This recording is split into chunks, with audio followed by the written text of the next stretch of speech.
ایک وقت تھا جب مسلمان کے ہاتھ میں تسبیح ہوا کرتی تھی، مسلمان کے ہاتھ میں اللہ کا قرآن ہوا کرتا تھا۔ جب سے موبائل آیا تسبیح نظر ہی نہیں آتی، جب سے موبائل آیا تلاوت قرآن کی ختم ہو گئی۔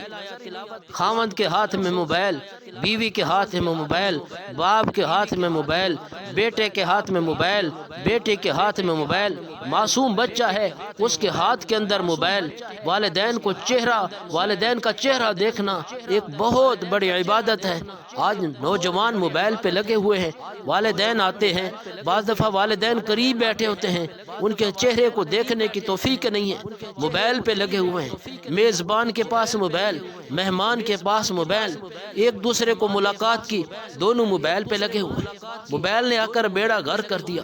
میزبان پوچھتا نہیں مہمان کیوں آیا ہے، مہمان آتا ہے وہ موبائل پہ لگا ہوا ہے، میزبان کو کوئی بات بتاتا نہیں ہے۔ 1 گھنٹہ بیٹھے، 2 گھنٹے بیٹھے، 4 گھنٹے بیٹھنے کے بعد دونوں موبائل کے اندر غرق ہوئے۔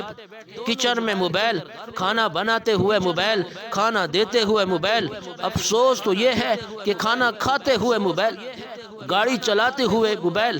حالانکہ حادثات ہو جاتے ہیں، نقصان ہوتا ہے، لیکن موبائل، آنکھ صبح کھلی، صبح پہلے موبائل، بعد میں ناشتہ، تلاوت ختم، پہلے موبائل، دوپہر کو موبائل، شام کو موبائل، اور رات کو پتہ نہیں کس وقت تک موبائل کا استعمال۔ رات کا آرام ختم، رات کی نیند ختم، رات کی عبادت ختم، بس موبائل ہی موبائل، موبائل ہی موبائل، دن کو موبائل، رات کو موبائل، شام کو موبائل، صبح موبائل۔ اور عالم کے پاس موبائل، غیر عالم کے پاس موبائل، مقتدی کے پاس موبائل، امام کے پاس موبائل، پیر کے پاس موبائل، مرید کے پاس موبائل۔ اتنا بیڑا غرق کر دیا اس موبائل نے، اور اس موبائل کی وجہ سے ہم کتنا اپنا وقت ضائع کر رہے ہیں۔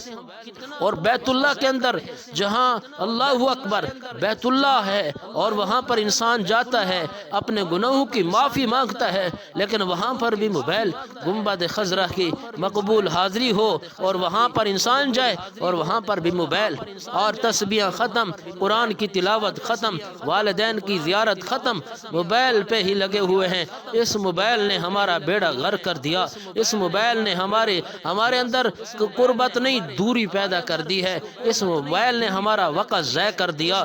قرآن کی تلاوت کرنے والے کہاں چلے گئے، قرآن کو پڑھنے والے کہاں چلے گئے، قرآن کا دیدار کرنے والے وہ کہاں چلے گئے، رات کو اٹھ کر نوافل پڑھنے والے وہ کہاں چلے گئے۔ اس موبائل نے آ کر ہمارا بیڑا غرق کر دیا، موبائل نے آ کر ہمارا ستیہ ناش کر دیا ہے۔ اس لیے بچو، جتنا ہو سکے اپنے آپ کو اس سے بچاؤ، جتنا ہو سکے وقت کا ضیاع مت کرو، مت برباد ہو جاؤ اس موبائل کی وجہ سے۔ خاص طور پر نوجوان، ان کی جوانیاں ختم ہو گئی موبائل کے اندر، بے حیائی اور ایسی ویڈیوز دیکھ کر نوجوانوں کی جوانیاں ختم ہو گئیں، ان کے اندر حیا ختم ہو گیا، بیٹی کے اندر حیا ختم ہو گیا۔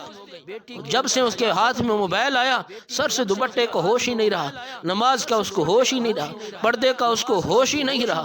اس لیے اس سے جتنا ہو سکے اس سے اپنے آپ کو بچائیں، اپنی اولاد کو بچائیں۔